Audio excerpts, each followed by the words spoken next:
지금부터 2020학년도 9월 수원 메가스터디 입시 설명회를 시작하겠습니다.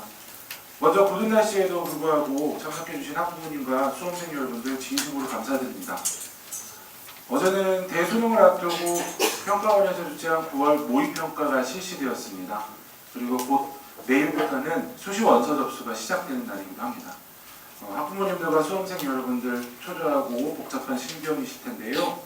오늘 수원 메가스터디 학원에서 준비한 설명회를 통해서 많은 정보를 얻으시고 좋은 기운을 받으셔서 멋진 결과로 이어지시길 간절히 기원하겠습니다. 1부 강연 시작하겠습니다. 1부 강연은 수원 메가스터디 설립자이시며 개원 이후 13년 동안 수원 지역교육 발전의 중심에 계신 분입니다.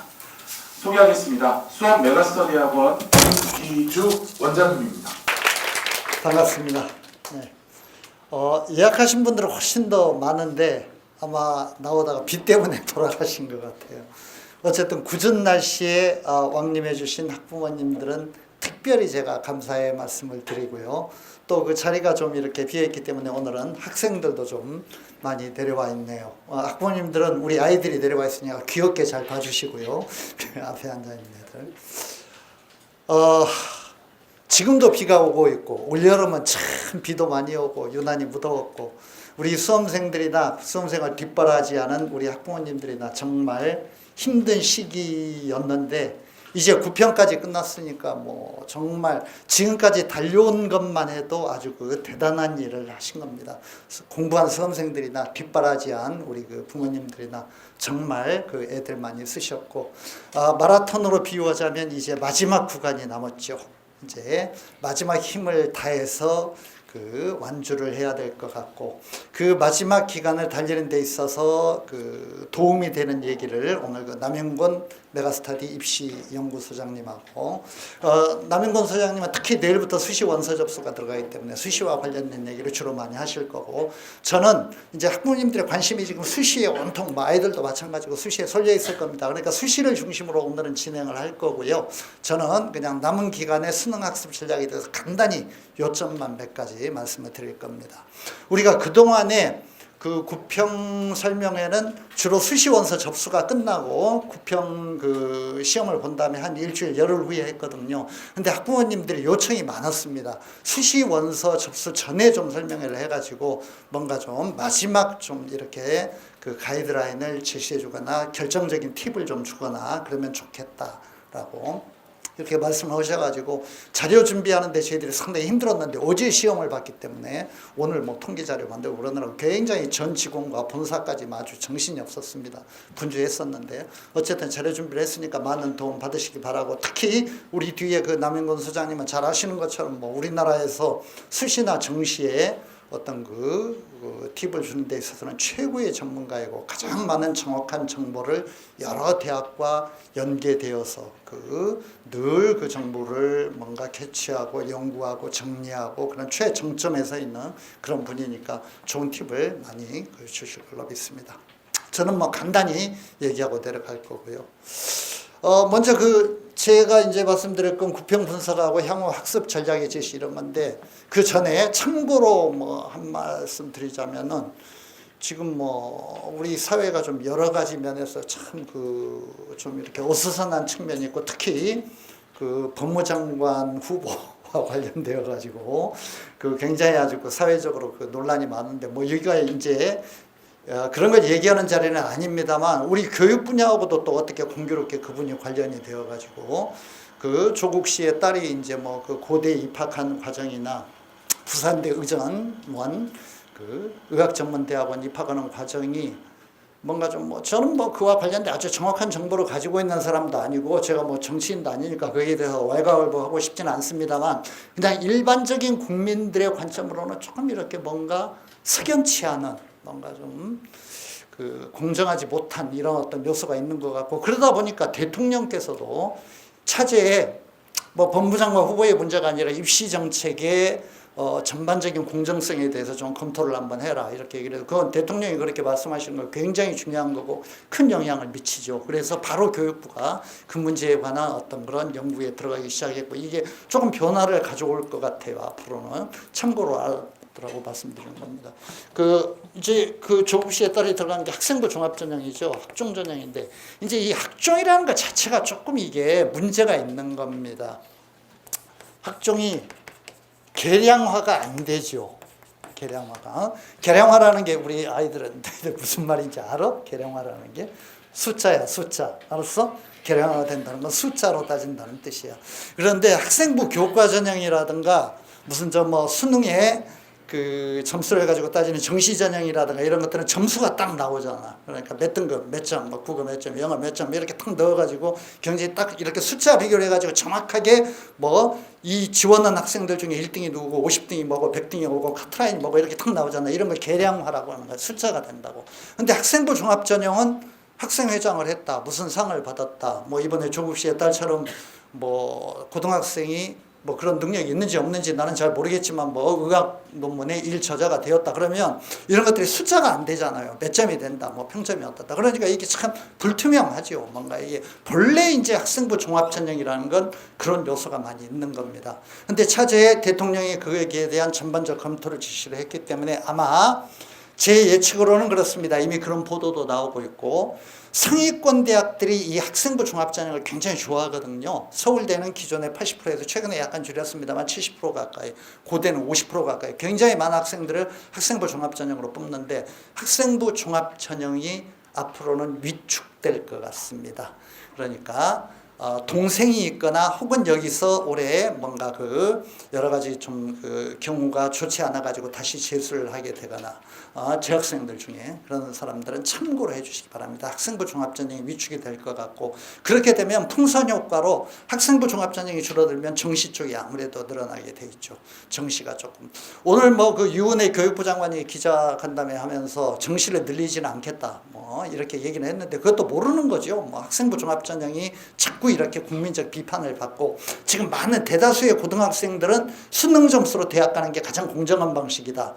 엄마 아빠가 논문 밀어줘가지고 대학 가는 게 공정하냐 이런 생각을 굉장히 많이 가지고 있기 때문에 이걸 정치인들이 아마 반영하지 않을 수가 없을 겁니다. 그러니까 큰 틀에서 입시의 변화가 조금 예상이 되고 있다. 이런 점들은 참고로 좀 이렇게 앞으로 이제 동생이 있거나 재수를 하게 되거나 그런 경우에 대비해서 참고로 알아두시기 바랍니다.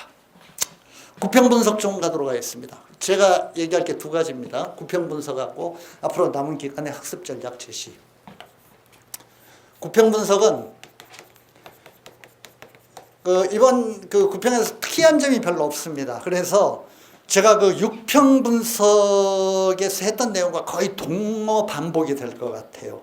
그래서 시간을 줄이기 위해서 오늘 남인곤 소장님한테 제가 많은 시간을 드리기 위해서 그냥 동어 반복이니까 다 생략하고 요점을 리마인드 하실 수 있도록 한번 그냥 제가 6평에서 강연을 했던 내용을 제목만 다시 한번 써드릴 겁니다. 참고로 그거 보시지 않았던 분은 벌써 몇백 명이 시청을 했던데 우리 수원 메가스터디 홈페이지에 들어가면은 6월 평가원 설명회 영상 자료가 있습니다. 거기에 남영곤 소장하고 저하고 진행한 영상 자료가 있거든요. 근데 거기에 6평과 관련된 그런 어떤 내용들 분석이 제가 쭉 이제 그때는 시간을 들여서 설명을 좀 길게 했습니다. 그런데 그 내용이 오늘 9평 분석에도 거의 동일하게 적용이 됩니다. 그러니까 똑같은 얘기 저희가 하는 게 시간상 아깝기도 하고 또 우리 아이들은 알고 있나?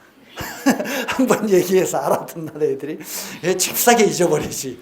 내가 6평 설명회 때 무슨 얘기했는지 기억 못하지. 그러면은 기억 안 나면 그 영상 자료 다시 한번 보도록 해. 알았지? 네, 거기 나와 있으니까. 그래서 그냥 요점만 몇 가지 간단하게 그냥 반복하도록 하겠습니다. 6평과 비슷한데요. 이 9평에서 드러나는 특징이 작년 6평, 9평 시험이나 작년 수능에 비해서 응시 인원이 대폭적으로 감소했습니다. 대폭 감소했다. 대폭 감소했다. 수능의 응시 인원은 최근 한 10년 동안 계속 몇만 명씩 계속 줄었습니다. 계속 줄었어요. 계속 줄었는데 작년에만 특이하게 약간 뭐 올라갔다고 보기는 힘들지만 그 전년도와 2018년 수능 응시 인원과 거의 유사했었습니다. 2019년에 수능을 본 인원이. 이게 이제 특수하게 작년에 수능 시험 본 애들이 2000년에 태어났거든요. 근데 부모님들이 2000년에 태어난 애들은 밀레니엄 베이비라고 그래서 2000이라는 숫자를 달고 태어나면 굉장히 복을 많이 받는다 해서 어떻게 그렇게 조절을 잘 했는지는 모르겠는데 하여튼 제주 좋게 2000년에 애들이 많이 태어나가지고 작년에는 숫자가 꺾이지 않고 비슷했었는데 올해는 그 인원까지 합쳐가지고 더 많은 인원이 감소를 했습니다. 그래서 올해는 상당한 정도로 전체 인원이 감소를 했고 아마 근래 몇십 년 동안에 처음으로 수능 응시 인원이 작년에는 57만 뭐 그 정도였던 걸로 기억하고 있는데 올해는 50만 아래로 줄어들 것으로 그러니까 10% 이상 감소하는 겁니다. 이게 이제 인원이 감소한다는 건 전체적으로 보자면 어떤 변화를 가져오냐면 대학 정원은 거의 줄지 않았거든요. 우리나라 총 대학 입학 정원은 전년도에 비해서 올해가 한 1000명 정도 줄었으니까 거의 안 줄었습니다. 그런데 숫자는 엄청나게 애들이 5만 명 이상 줄었기 때문에 그러니까 아주 쉽게 비유를 하자면 이런 겁니다. 10명이 한 문에 들어가려고 싸우던 게 9명이 싸우는 거죠. 그러니까 대학 들어가기가 훨씬 쉬워진 겁니다. 그러니까 여기 올해 대학에 못 들어간 너희들은 작년보다도 훨씬 더 바보가 되는 거야. 올해 못 들어가면 경쟁률이 떨어졌기 때문에. 그러니까 응시 인원이 대폭 감소했고 이거는 어떤 결과를 가져오냐면은 대학의 문이 대입의 문이 넓어졌다.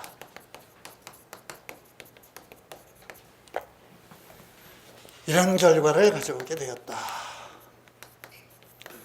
특히 자연계는 최근에 어떤 그런 인원 변화의 추세를 볼 때 인문계가 주는 것보다 자연계가 더 많이 지원자가 줄고 있습니다. 그 전까지는 그러지 않았었는데 최근 몇 년 동안은 자연계가 더 줄고 있고 자연계는 또 그 의학전문대학원의 정원들이 전부 의대로 옮겨가고 이러면서 상위권들의 분산 효과가 크죠. 카이스트라든가 포스텍이라든가 뭐 이런 데를 계속 분산이 되기 때문에 그래서 자연계는 전년도에 비해서는 올해 상위권 대학부터 시작해가지고 전면적으로 전부 그 입시 어떤 그런 커트라인이 하락할 겁니다. 이렇게 이 인문계보다도 인문계도 약간 하락을 할 거예요. 경쟁률이 줄어드니까. 근데 자연계는 더 하락할 것으로 예측이 되고 있고 그러니까 뭐 상당히 올해는 뭐 유리한 환경이다 이렇게 말씀드릴 수 있겠습니다. 특히 자연계가 많이 인원이 줄었기 때문에 인문계보다도 자연계.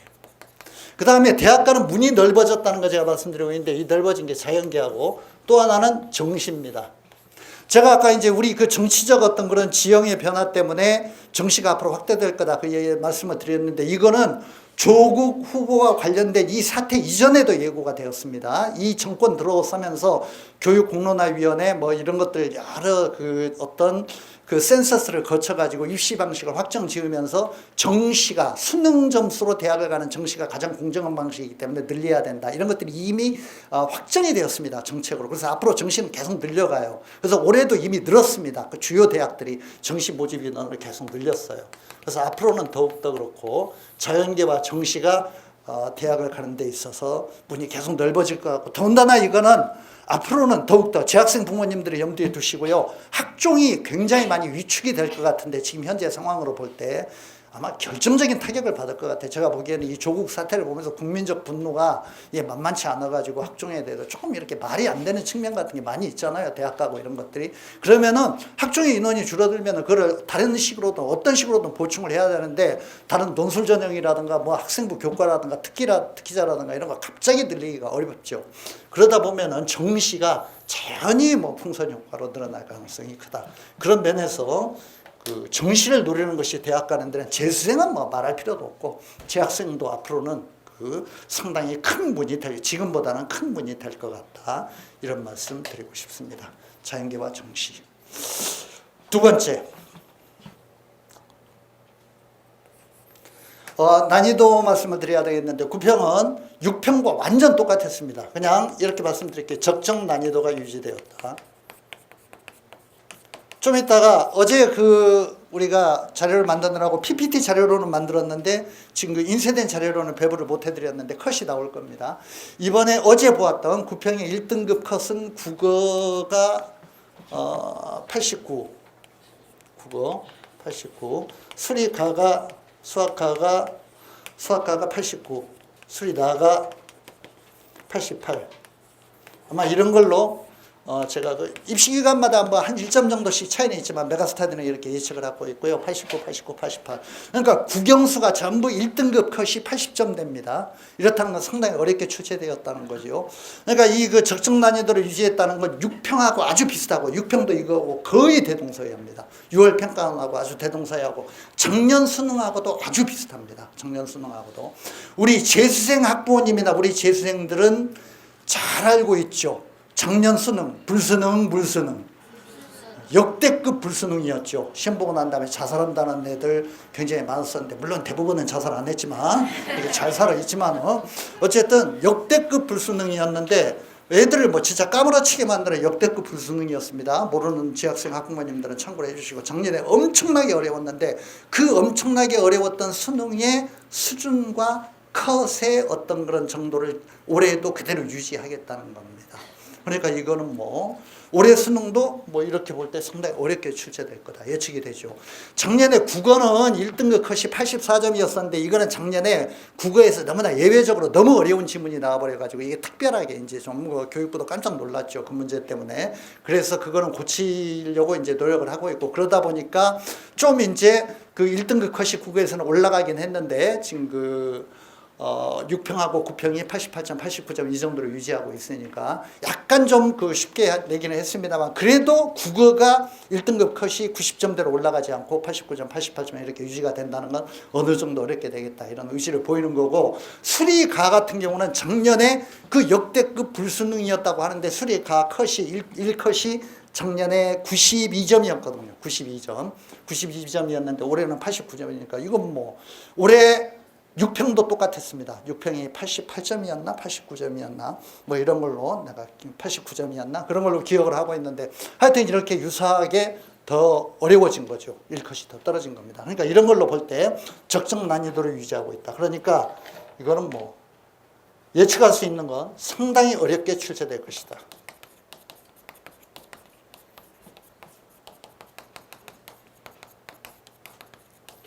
출제될 것이다. 여기에서 이제 자기 수준에 따라 학습 전략을 좀 고민할 필요가 있습니다. 이거는 이와 관련된 내용은 내가 6평 설명회 때 좀 상세하게 얘기를 했으니까, 분석을 했으니까 참고로 그 동영상 꼭 한번 안 보신 분들은 보시고요. 지금 수능은 늘 이렇게 출제가 된다고 그랬죠. 이게 특정 과목의 전체 문제라고 한다면 뭐 국어도 영어든 수학이든 다 상관없습니다. 특정 과목이면 탐구도 똑같아요. 어떤 식으로 출제가 되냐면 한 90%의 기본 문제, 90%의 기본 문제. 보통 이제 EBS 연계를 시키고 교과서와 관련된 내용과 연계를 시키고 이런 90%의 기본 문제와 그 다음 10%의 고난도 문제. 만점 방지용. 만점 방지용. 한때 수능을 너무 쉽게 내가지고 큰 사회적인 어떤 그런 그 무리를 빚었기 때문에 거기에 아주 그 되어가지고 교육부에서 이게 만점 방지용 문제를 항상 이렇게 배치를 합니다. 이게 이제 공식화되었어요. 이번 6평, 9평 작년 수능, 뭐 작년 평가 시험 동일합니다. 그러니까 이제 학생들은 중위권 정도 대학을 노리거나 그 이하 대학에 갈 실력의 학생들은 요 문제를 90%를 득점은 EBS 연계가 되고 쉬운 문제들을 득점하는데 남은 기간 동안 학습에 초점을 맞춰야 되는 거고, 인서울을 목표로 하고 어차피 뭐 1, 2등급을 노리고 이런 아이들은 어차피 이런 부분까지 공부를 해야 되는 거죠. 그러니까 어려운 부분까지 상당한 정도의 난이도를 가지고 있는 문제가 어떤 과목이든 반드시 출제된다. 그냥 거저먹는 과목은 있을 수가 없다. 이런 어떤 그 마음가짐으로 임할 필요가 있습니다. 이런 구조로 그 출제가 될 거고, 이건 아주 변함이 없으니까 이때 상당히 어렵게 출제될 거라는 건 이 부분을 말하는 겁니다. 이 부분 제가 말씀드린 10%의 부분, 10%. 이 부분은 어렵게 출제될 게 뭐 완전히 예측이 되고 있습니다. 과목에 따라서는 이제 여러 가지 조금 뭐 새로운 문제 유형이라든가 주의해야 될 어떤 그런 여러 가지 어떤 뭐 유형들, 단원들 이런 것들이 있는데, 제가 그 많은 과목을 가지고 얘기하자면 진짜 시간이 없죠. 그리고 우리 남 소장님 벌써 뒤에 와 계시는데 수시 원서 쓰는 걸 얘기해야 되잖아. 그래서 그냥 제가 자료를 하나 우리 그 스태프들하고 자료를 하나 만들었습니다. 이거 보세요. 봉투에 보면 여기 있습니다. 2020년도 9월 모평 분석 및 향후 학습 전략 이렇게 되어 있는 거. 너희는 없어. 너희는 스님들이 말씀해 주실 거야. 스님들이 해주신 얘기니까. 너희 스님들이 만드신 거야. 이거 보이시죠? 예, 제가 이거 읽고 정리해 드릴 시간이 없어요. 그러니까 이거 그냥 아예 그냥 자료로 만들어 드렸으니까 이렇게 보시면 국어가 어떻게 출제되었고 수학이 어떻게 출제되었고 부모님들이 보시면 무슨 말인지 잘 몰라요. 애한테 보라고 하세요. 그냥 집에 가서 애한테 보라고 하시고 거기에 보면은 어떤 문제가 어떻게 이렇게 되었고 어떤 단원에서 문제가 주로 나왔고 어떻게 되었다 이렇게 쭉 여러 과목들이 분석이 되어 있으니까 참고로 하시기 바랍니다. 그냥 전체적으로는 이 자료는 제가 안 읽을 거예요. 이거 자료 이거 보다 보면 몇 시간 흘러가야 되니까 그러니까 정신이 없으니까 그냥 적정 난이도가 유지되었다. 1등급 컷이 전부 80점대라는 거 절대 쉽게 내지 않겠다는 그런 어떤 의도를 그 평가원에서 드러낸 것이다라고 이런 식으로 정리를 해주시기 바랍니다. 세 번째 EBS 연계. 구평 분석을 해볼 때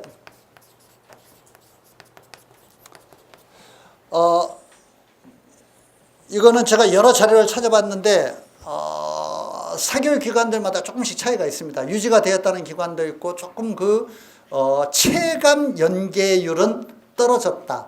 애들이 EBS 교재에서 보던 국어 지문이라든가 영어 지문 같은 경우가 예년의 경우처럼 그렇게 많이 이번에는 그 구평에서는 등장하지 않았다. 그랬나? 그런 좀 분석도 있더라고. 그래서 하여튼 이거는 EBS 연계는 사교육기관마다 분석은 조금 다른데 기본적으로 방침은 70%를 연계시키게 되어 있기 때문에 이번에 체감 난이도는 국어라든가 영어에서 EBS 교재와 연계된 비율이 조금 떨어졌다 이렇게 분석하는 어떤 그런 그 결과도 있긴 있습니다. 메가스터디도 그렇게 분석을 하고 있고 그런데 저는 실제 수능에서는 그렇지 않을 걸로 봅니다. 왜냐하면 이거는 아이들의 학습 동기 유도를 유발시키는데 굉장히 중요한 문제이기 때문에 공부를 했는데 시험에 안 나와버리면 애들이 막 좌절하고 또 막 문제가 많아지고 이러기 때문에 70%라고 공언을 했기 때문에 평가원에서 그건 지키려고 노력을 할 겁니다. 그러니까 우리가 이제 이번 구평이 중요한 게 아니라 구평을 바탕으로 앞으로의 예측이 중요한 것인데 앞으로의 예측은 교육부에서는 이렇게 얘기를 했습니다. 2020년 수능이죠. 올해가 2020년 수능과 2021년 수능은 70%를 유지한다. 그리고 2022년도 수능에 가가지고 현재 고1들이 보는 내후년이죠. 고1들이 보는 2022년도 수능부터는 EBS 연계율을 50%로 떨어뜨리겠다. 이렇게 그 교육부에서 예고를 했기 때문에 이거는 유지가 될 걸로 보고 있고요. 이번에도 어느 정도는 유지가 되었습니다. 참고로 동생이 있으면은 앞으로 2년 후에 2022년도 대입 수능에서부터는 EBS 연계율이 확 떨어집니다. 70%와 50%는 엄청난 차이입니다. 7개의 지문, 10개 중에 7개의 지문이 EBS와 연결돼서 나왔다. 5개밖에 안 나온다는 얘기니까 모르는 지문을 2개 정도 더 만나야 되니까 애들이 체감할 때는 큰 차이죠. 이번 구평에서도 약간 좀 그 체감 연계율은 떨어졌다고 얘기를 하는데 어쨌든 저는 어느 정도 유지는 될 걸로 그렇게 보고 있습니다. 그러니까 우리 학생들에게 얘기하고 싶은 거는 혹시 모르니까 나중에 수능 시험장에 가가지고 EBS에서 보던 지문이 보지 못했던 생소한 지문이 너무 많이 나온다고 하더라도 좀 당황하지 말고 이 구평에서 이미 이런 것들이 좀 예고는 되었었다. 한번 도전해보자. 이런 마음가짐으로 임할 필요는 있다라는 거. 알았지? 그러니까 너무 EBS 교재가 그대로 나올 거라는 어떤 그런 기대는 하지 말고 조금 더 다른 지문도 나올 수 있다라는 이런 어떤 생각을 가지고 공부를 해주기 바랍니다. 나머지 이 구평에서 나오는 얘기들 제가 6평에서 했던 것들이 그대로 적용이 되네요. 그냥 리마인드를 시켜드리기 위해서 다시 한번 그냥 제가 필기만 하고 요점만 정리하고 설명은 안 하겠습니다. 작년에 수능에서 국어라든가 수학에서 너무 어려운 지문과 너무 어려운 문제를 내가지고 그냥 이게 완전히 이게 사회적인 공분을 불러일으켜가지고 막 평가원에서 당황했죠. 그래서 최고 난도의 문제를 배제하겠다. 이게 지금 6평과 9평에서 딱 보이고 있습니다. 그러니까 수학에 우리 수험생들이 쓰는 용어로는 킬러 문항이라고 하는 겁니다. 킬러 문항. 만점을 방지하기 위해서 아주 이렇게 킬러. 살인자죠. 그러니까 때려 죽이는 그냥 이런 문항입니다. 근데 그 킬러 문항의 난이도를 약간 낮추는 어떤 정책을 취하고 있습니다. 작년에 너무 그게 어려워가지고 굉장히 공분을 자아냈기 때문에 그래서 최고 난도의 문제는 배제한다. 그 대신에 최고 난도의 문제를 배제하다 보니까 만점자가 양산될 우려가 있으니까 이 부분을 위해서, 이 부분의 비율을 지키기 위해서 중간 난도의 고난도라고 해야 될지 중간 난도라고 해야 될지 모르겠는데 이 부분을 집중적으로 조금 더 많이 보강을 하고 있습니다. 그래서 아이들이 볼 때는 그냥 거저먹기로 넘어가는 쉬운 문제들이 없고 조금 이렇게 전체적으로 난이도가 상승된 것 같은 그런 느낌. 중간 난도의 문제가 보강되었다. 문제가 보강되었다. 이거를 참고로 해주시고요. 자, 구평 분석에 대해서 제가 요점 몇 가지 말씀드렸고, 남은 기간의 학습 전략. 저는 그냥 오늘은 제가 강연의 중심이 아니라 남 소장님이시니까 거듭 말씀드리지만 간단히 얘기하고 들어갈 겁니다. 자녀 기간의 학습 전략. 이것도 6평에서 말씀드린 것과 6평 설명에서 말씀드린 것과 동어 반복적인 부분이 있으니까 그냥 리마인드를 위해서 요점만 다시 몇 가지 정리하겠습니다. 일단 제가 밑에서 대여섯 가지 얘기를 할 텐데 1번이 너무나 평범하지만 가장 중요한 얘기이기 때문에 제가 이거를 강조를 하지 않을 수가 없네요. 1번은 무슨 말이냐면 지금 시간이 아주 많이 지났고 수능에 내 실력이 완성된 단계이고 남은 기간은 특별한 어떤 의미가 없다는 이 생각을 고쳐야 된다는 거예요. 지금부터 변화가 시작될 수도 있다. 그러니까 그냥 다른 말로 바꾸자면 아직 시간이 많이 남아있다. 일부 학생이나 학부모님은 동의하시지 않을 겁니다. 그런데 그거는 전문가가 아니기 때문에 그렇습니다. 직접 아이들을 데리고 훈련시키고 결과를 만들어내는 우리의 입장에서는 자신 있게 저렇게 말씀드릴 수 있습니다. 우리 학원에서 재수하거나 고3 1년 동안 공부를 해가지고 정말 놀라운 기적을 만들어낸 수많은 수험생들이 9평까지도 두각을 발휘하지 못하고 드러내지 못하고 평범하게 보이고 심지어는 좌절하기도 하고 이런 애들이 꽤 많습니다. 이게 시기적으로 볼 때요. 지금 오늘이 9월 5일이죠. 9월 5일, 10월 5일, 11월 5일. 앞으로 수능이 11월 15일인가? 앞으로 한 70일 남았네요. 70일 정도 남았는데 70일이라는 기간이 어떤 기간이냐면은 보는 관점에 따라서는 짧다고 볼 수도 있지만은 전체적인 수험생의 학습 기간으로 볼 때는 우리 재수생이나 고3 수험생들이 1년 동안 공부하는 날짜가 300일이 못 됩니다. 1월 1일부터 공부하면 300일 정도 되는 거고 3월 달부터 학원에 입학하면 한 250일 정도 됩니다. 그 250일 중에 70일이라는 게 4분의 1이 넘는 겁니다. 25% 30%의 시간이 남아있는 겁니다. 그러니까 더군다나 그 25% 30%의 시간이 그동안에 공부한 걸 완결시키는 시간이기도 하고 또 학습이라는 건 집중력이라는 게 시험이 다가올수록 더 많이 강해지는 거고 그 효과가 이렇게 상승되는 에스컬레이팅의 효과가 있는 겁니다. 옛날에 다 공부해 보셨잖아요. 시험 보기 전날에 제일 공부가 잘 되잖아. 맨날 계획은 세워도 항상 그렇잖아. 그러니까 수능 공부도 똑같은 겁니다. 앞으로 갈수록 더욱더 집중력이 생기는 거예요. 그러니까 이 70일 동안에 약간 과장되게 얘기하면 그동안에 얘기했던 거에 한 50%를 공부할 수 있다. 이렇게 볼 수도 있는 거죠. 더군다나 이게 이제 그 전문가로서 드리는 말씀인데 성적의 변화라는 게 이런 겁니다. 특히 수능이라는 건 아주 고차원적인 추상적인 개념과 추상적인 문제풀이의 과정이 많기 때문에 단순한 암기학습처럼 내가 투자한 학습 시간과 노력과 정비례해가지고 그 투자와 노력, 인풋과 아웃풋이 정비례해가지고 정확한 상관관계를 가지고 성적 상승이 이루어지는 게 아닙니다. 이런 패턴이 아니에요, 수능이. 내가 이렇게 1년 동안 꾸준히 공부한다고 해가지고 이런 식으로 쭉 점수가 올라가는 게 아니라 어떤 애들을 보면은 이렇게 올라가는 경우가 많이 있다는 거예요. 이 그래프가 이런 식으로 가기도 하고요. 이런 식으로 가기도 하고, 그러니까 계단식으로 상승을 한다는 거예요.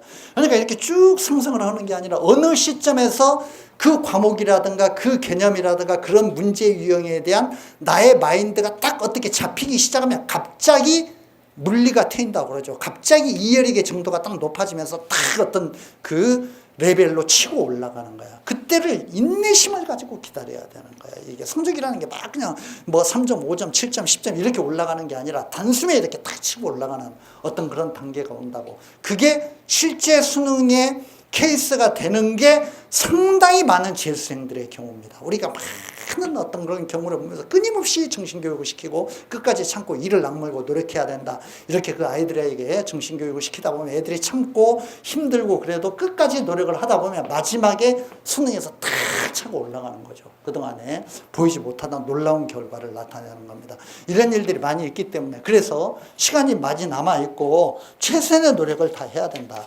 마지막까지.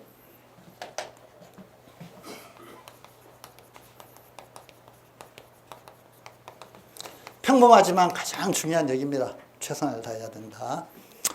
성적은 내가 투자한 노력과 시간에 정비례해가지고 꾸준히 상승하는 것이 아니라 갑자기 상승한다. 그 갑자기 상승할 때 그 갑자기가 수능이 되도록 만들어야 된다. 수능의 타이밍에 수능 시험장에서 그 갑자기가 나타날 수 있도록 노력을 해야 된다. 그러기 위해서는 실망하거나 좌절하지 말고 마지막까지 최선을 다해야 된다는 거, 이런 말씀 좀 드리고 싶습니다. 아직 시간이 많이 남아있다. 두 번째, 급할수록 천천히 가야 됩니다. 9평에 성적이 안 나왔다고 해가지고 막 엉뚱한 수시 전형에 머리 굴리거나 뭐 어떤 거에 막 뭐 대박을 내는 학습법이 있다고 하던데 요령이, 그런 거 찾아다니다가 고3 때 망쳐서 지금 이 자리에 앉아 있잖아.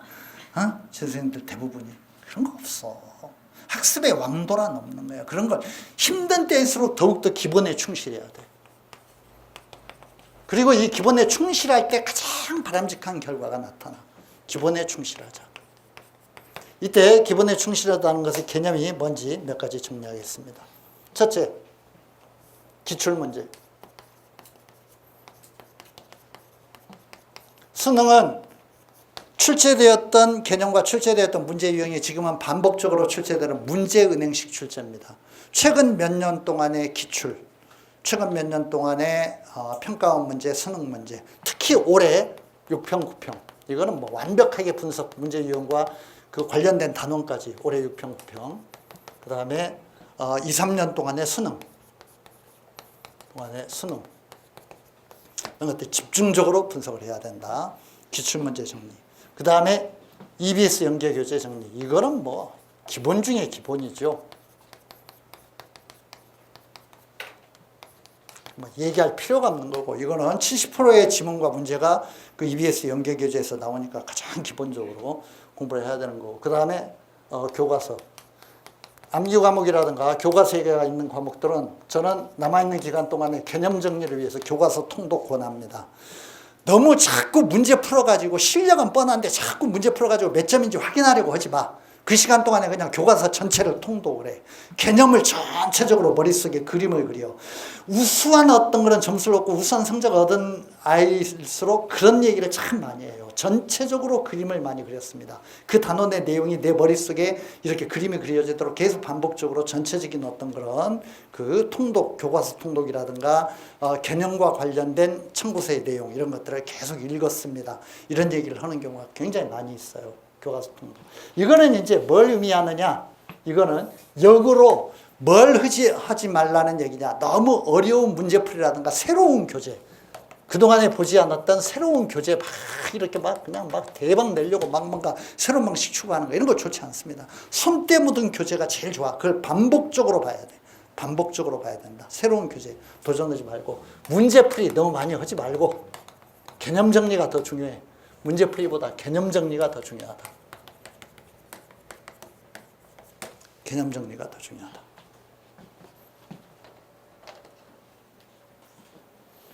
세 번째,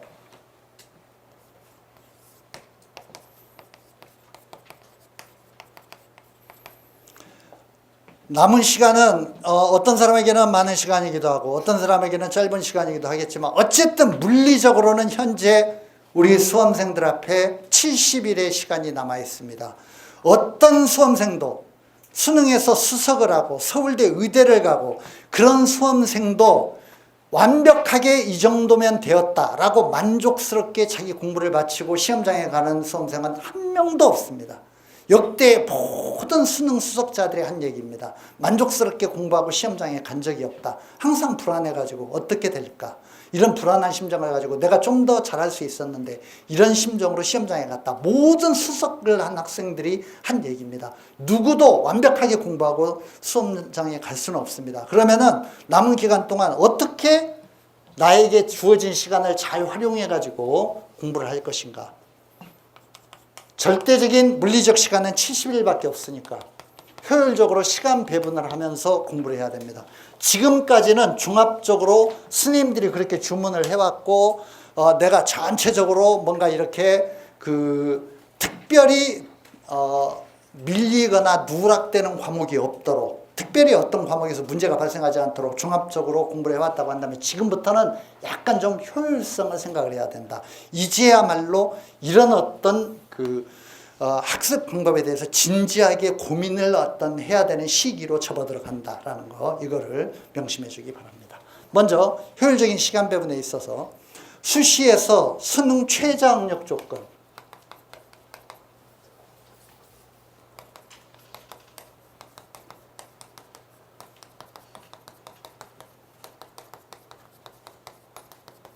최저 학력 조건 관련 과목은 무조건 다른 과목보다 학습의 비중을 늘려야 됩니다.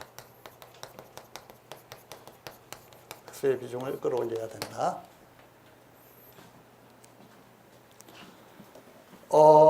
학생부 종합의 경우에는 한 너댓 개의 대학만 수능 최저 학력 조건을 달고 있고 뭐 대부분은 없습니다만 나머지 학생부 교과라든가 뭐 논술 전형이라든가 뭐 이런 것들은 뭐 말할 필요가 없죠. 대부분 아주 강력하게 전부 거의 대부분 좋은 대학은 더 그렇고 대부분 수능 최저 학력 조건을 달아놨습니다. 수시에서 뭔가가 되려면 이 최저 학력 조건을 통과를 해야만 그 다음에 뭐 논술이든 뭐 교과든 뭐든 경쟁력이 생기는 거야. 그렇지 않아? 이걸 통과를 못하면 70% 80%의 애들이 수능 최저 학력 조건을 충족시키지 못해서 논술 전형이나 학생부 교과 전형에서 기본적으로 경쟁도 못하고 그냥 아예 계산하는 대상도 안 되고 다 떨어져 버리는 거야. 최저 학력이 안 되니까.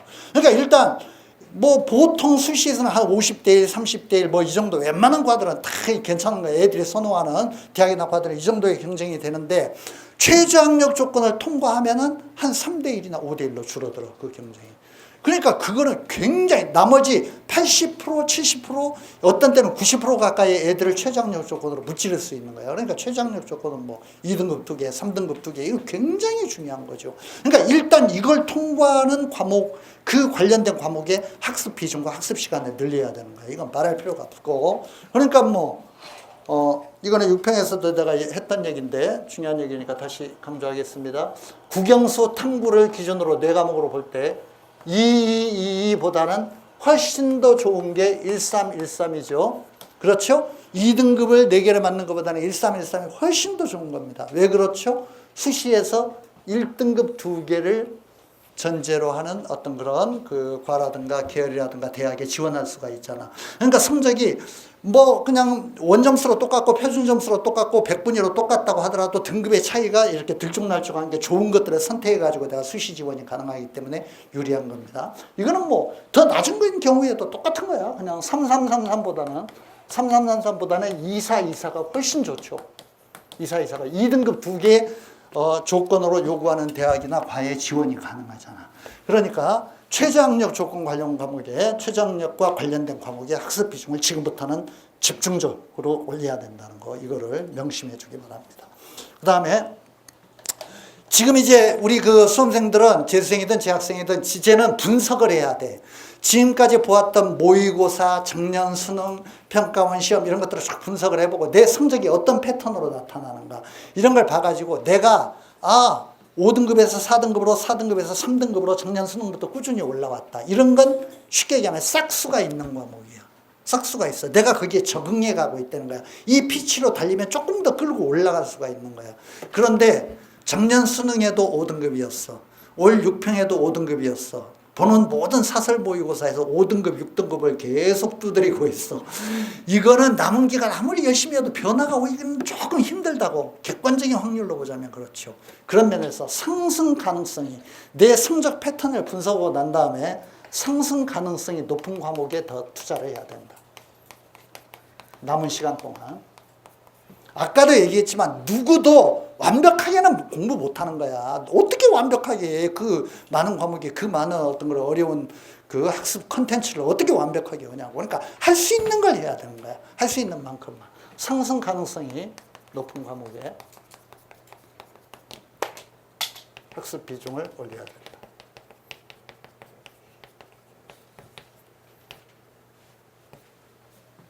그 다음 마지막으로 대부분의 탐구 과목. 탐구 과목은 국영수와 달라서 모든 탐구 과목입니다. 이거는 모두 예외 없습니다. 사회탐구 모든 과목, 사회탐구 11과목 모든 과목, 과학탐구의 8과목 모든 과목은 국영수에 비해서 학습 컨텐츠가 10분의 1밖에 안 됩니다. 그러니까 이거는 집중적으로 한 2달 공부하면 무조건 1등급에 진입할 수 있습니다. 대부분의 애들이 그렇게 합니다. 가능합니다. 이거는 충분히 가능해요. 얼마든지 가능해요. 그러니까 이거는 절대로 놓치면 안 돼. 내가 공부해가지고 성적을 단기간에 올릴 수 있는 거야. 그러니까 탐구에 대해서는 두려움을 가지지 말고 남은 기간 동안 최선을 다해서 이 탐구를 공부한다는 게 최저학력 조건하고 관련이 되는 거죠. 이렇게 관련이 되잖아. 또 어떤 대학은 탐구 하나를 또 한 과목의 등급으로 인정해주는 대학들도 있어. 그러니까 굉장히 좋은 거지. 그러니까 하여튼 탐구에 대해서는 최선을 다해서 단기간에 성적을 올릴 가능성이 제일 높은 부분이 탐구니까 집중적으로 공부를 해야 됩니다. 이런 식으로 효율적인 시간 배분 공부를 해야 된다. 네 번째, 그동안에 공부했던 거 분석을 하고 그랬는데 내 시험 본 결과를 쭉 이렇게 분석을 해보면은 내가 어디에서 많이 틀리고 있는지 꼭 과목보다도 그 과목의 특정 단원, 수학이면 미적분에서 많이 틀린다. 지수로 구해서 많이 틀리고 있다. 무슨 공간도형에서 많이 틀리고 있다. 영어 같으면 어법에서, 뭐에서, 이렇게 많이 있잖아. 국어 같으면 고전 시가가 내가 약하다. 화작문이 많이 틀리고 있다. 뭔가 이렇게 드러나는 게 있잖아. 그러면 그 부분을 내가 틀린 어떤 비율이 상당히 높았던 단원이라든가 문제 유형을 집중적으로 남은 기간 동안 훈련을 해야죠. 그래야만 이게 상쇄되는 효과가 클 거 아니야. 그런 면에서 취약 단원과 문제 유형,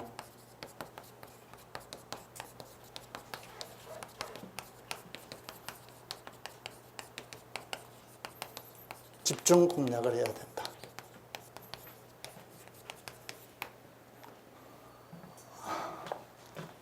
요점만 얘기한다고 하면서도 시간이 많이 지나갔네. 6평에서는 하지 않았던 얘기를 2가지만, 지금 9평이기 때문에 2가지만 더 간단히 말씀드리고 끝내겠습니다. 앞으로 이제 70일이 남았기 때문에 서서히 나의 신체 리듬, 바이오 리듬을 수능날의 최고점에 도달하도록 맞춰가야 됩니다. 학습할 때 있어서. 그러니까 지금 남은 기간에 학습 전략하고 관련이 되어 있는 겁니다. 5번이라고 그냥 쓸게요. 바이오 리듬 맞추기.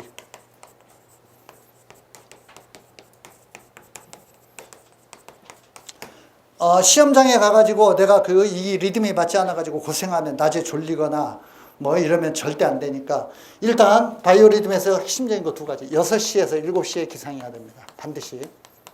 아침에 수능 시험장에 8시까지 입장을 해야 되니까 6시에서 7시에 기상하는 습관을 들여야 되고, 그 다음에 각 과목의 학습 어떤 느낌이 내 바이오 리듬과 맞아야 되니까 거기에 맞춰가지고 공부를 하는 게 좋아. 무슨 말이냐면 1교시가 국어잖아요. 그러니까 아침 시간에 국어 지문을 자꾸 보라고. 아침 시간에 국어 지문을 보고 점심 먹고 난 다음에 영어 보게 되니까 점심 먹고 난 다음에 영어 지문을 보는 이런 습관을 들이라고. 그래서 그게 나한테 이렇게 자꾸 맞아야 돼. 그런 느낌으로. 그러니까 이렇게 아침에 먹은 상태에서 국어 지문을 봐가지고 독해가 안 되거나 이런 일이 생기면 안 되고, 국어 지문을 읽으면서 이해하고 문제 풀고 이런 습관을 지금부터 들여야 된다고.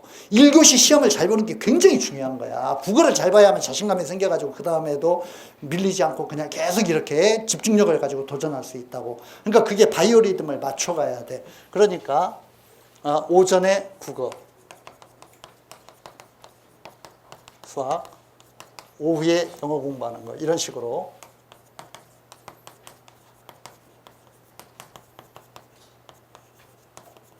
영어 탐구 학습, 이런 식으로 바이오 리듬을 조금씩 맞춰가는 게 좋다. 6번째, 이제 실전의 시간이 다가오고 있기 때문에 집중적으로 남은 기간 동안 이거 해야 됩니다. 시간 조절 및 배분 훈련. 이제는 그동안에처럼 대충 하면 안 돼요. 우리 학생들 기출문제 풀 때도 내가 딱 시계 눌러놓고 뭐 청년평가원이라든가 몇 년 전에 수능이라든가 사설 모의고사라든가 이런 거 볼 때, 알았지? 딱 뭐 무슨 뭐 80분 이런 식으로 수학 100분 탁 이렇게 시계에 눌러놓고 영어 70분 탁 이렇게 눌러놓고 그 시간 동안에 푸는 거. 그리고 풀다가 어려운 문제가 나온다. 수학에 뭐 킬러 문항이라든가 뭐 국어의 복합지문 까다로운 고전시가 나오면 어떻게 해야 돼? 점프. 빨리. 그러니까 완벽하게 다 하려고 하지 말고 막 그거 다 풀려고 하다가 진땀 흘리고 막 1, 20분 시간 지나고 막 그냥 또 보다가 막 이렇게 당황하지 말고 착 봐가지고 국어에 한 두세 패러그래프 그 지문에서 이렇게 읽었는데 무슨 말인지 잘 모르겠다. EBS에서 본 것도 아니다. 그러면은 넘어가 버려. 그냥 이렇게 나중에 돌아오면 되잖아. 쉬운 거부터 먼저 풀고 득점을 해야 된다고. 이렇게 자꾸 옮겨가면서 문제 풀고 뭔가 이렇게 전체적으로 그림을 그려가면서 시험지를 대하는 훈련을 자꾸 해야 된다는 거야. 미련스럽게 그대로 가지 말고. 알았죠? 이것도 훈련이야. 시간을 지키는 것도 훈련이고, 내가 국어 지문을 어느 정도 시간 안에 읽고 마칠 수 있는가. 대부분은 시간이 부족하죠. 영어도 그런 경우가 때때로 발생을 하고. 그러니까 이걸 훈련을 하면서 어려운 거는 스킵하고 건너뛰고 다시 돌아오고, 뭔가 이렇게 그 킬러 문항들은 나중에 제일 마지막에 몰아놨다가 마지막에 찍던가, 마지막에 뭐 다시 한번 이제 뭐 이렇게 보던가, 그렇게 그 접근하는 방식으로 훈련을 해야 된다는 거, 이런 것들. 그러니까 시간 조절과 배분 훈련, 엄격하게 문제 시간 지키기.